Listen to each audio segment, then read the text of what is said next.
Ladies and gentlemen, did you hear about Trials this weekend?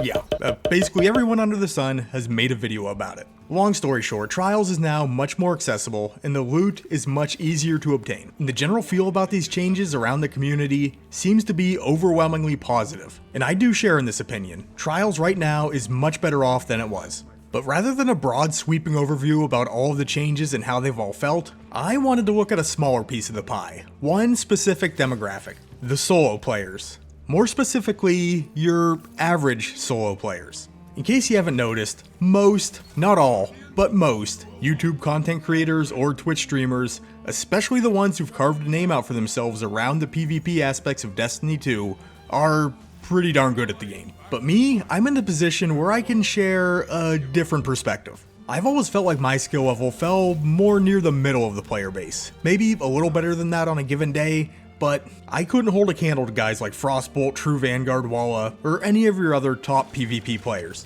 That ain't me, that's never going to be me. I've made peace with that fact a long time ago. But that ties into the very reason that I started this channel in the first place.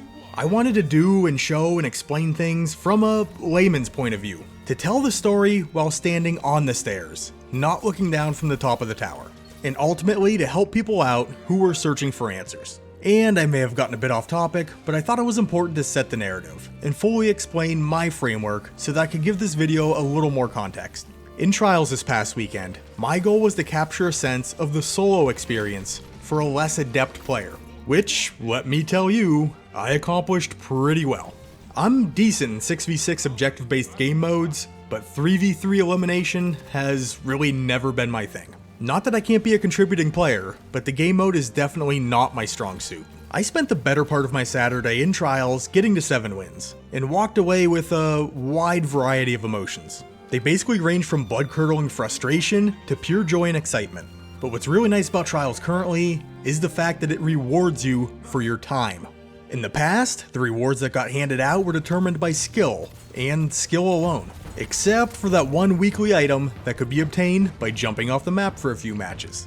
But if you were engaging with the content as intended, you were basically looking at your 3-win, 5-win, 7-win, and flawless rewards. Meaning, if you wanted anything outside of that sole bounty reward, you had to win. Now, just like our standard Crucible modes, you're gonna gain reputation and earn rank up rewards, win or lose. Which is great, because nothing feels worse than spending hours in an activity with nothing to show for it when you're done playing. Especially in a game that still is a looter shooter at its core. That problem is eliminated. If you play, you're gonna get stuff. You will get this stuff faster by winning, and the adept loot is still reserved for those who can make it to the lighthouse on a flawless ticket. But now everyone's time is being respected, and that loot that may have been inaccessible to you in the past is no longer a pipe dream. The change to the card system's nice too. You buy one card and you can play on that card as long as you want. Even if you punch out 7 wins, you can keep playing on that card, and you probably should keep playing on that card, because you are going to get increased chances it drops. I mean, you can absolutely go ahead and reset that card if you're looking for a flawless run, but if you're queuing in solo, unless you're a lone gun PvP god, I wouldn't expect to. But the overall experience is much more streamlined now, and very much appreciated. As for the overall in-game experience as a solo player though, it can be rough. First, there is no dedicated solo queue playlist as of yet. So the entire population, full teams, 2 stacks, solitary guardians, are all being matched up against each other. This does put solo players behind the figurative 8-ball. The Trials game mode overall does require movement and gun skill, as well as communication, coordination, and synergy with your fire team, for most to truly be successful. As a solo player, you're going to be missing out on the second part of that formula, but you're potentially getting matched against full teams who have a game plan, are communicating and calling things out while adapting to the situations in the game. This is a huge advantage. Being a solo player, you're either getting paired up with a duo or 2 other solitary guardians. And from my experience this past weekend, while playing on PC, hardly anyone is making the effort to use the in-game voice chat. Only once during my entire play session was I actually able to communicate with a random teammate. Maybe things are a little bit different on Xbox or PlayStation, but on PC, I'd figure that most 2 stacks are probably paired up in a Discord server somewhere, and solos maybe just don't care to use the in-game chat because the voice quality on PC is absolutely atrocious. or they just don't want to be bothered to get on comms. Either way, it's not something I get too bent out of shape about. I'm just trying to make the point that a good organized 3-stack is usually going to slaughter a group of random disorganized guardians. And believe me, I was on the wrong side of that coin many times. It is incredibly frustrating watching one teammate go left and immediately get picked off by a sniper, and another teammate just run headfirst into the enemy team, dying in the process. Kinda gives you that, well, now what feeling as the wolves rapidly close in around you. Then next round, you'd think your teammates would learn their lesson, but old habits die hard, I suppose. And I am painting a pretty murky picture here, but I promise you, it's not all bad. Not every 3-stack that you get matched up against is a team of godlike murderers, and not every solo player that you get matched up with is a brain-dead pile of dog doo-doo. I played in some really exciting matches that came down to the wire, matches that went back and forth from the word go, matches where we fell behind early then came back to tie it up 4-4, and matches where my team was on the doorstep of victory and faltered, letting the other team back in the game. And whether we won those matches or lost those matches, those were the games that really made Trials come alive for me. When your heart starts beating just a little bit faster because you know it's do or die.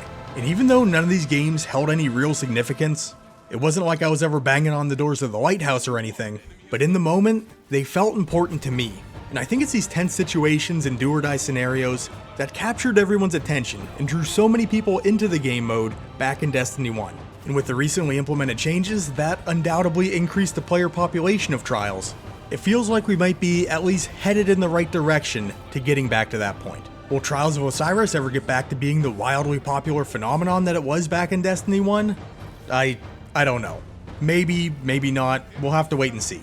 So, as an average solo player, what should you expect out of Trials? Right off the bat, I'd say expect to lose more than win. Some games are going to go poorly, some games are going to go terribly. But some games, your team will pull it out and you'll wind up on top. But like I said earlier, you gotta be okay with the fact that a coordinated fire team is always gonna have the leg up, and there is plenty of them out there. Next, expect to get your Trials loot. If you're someone who strictly plays Destiny solo, and has never had a group to play with, and didn't want to roll the dice on an LFG, an entire loot pool that you were completely cut off from is now available to you, as long as you're willing to put in the time and weather some bumps along the way. And expect a genuine Trials experience.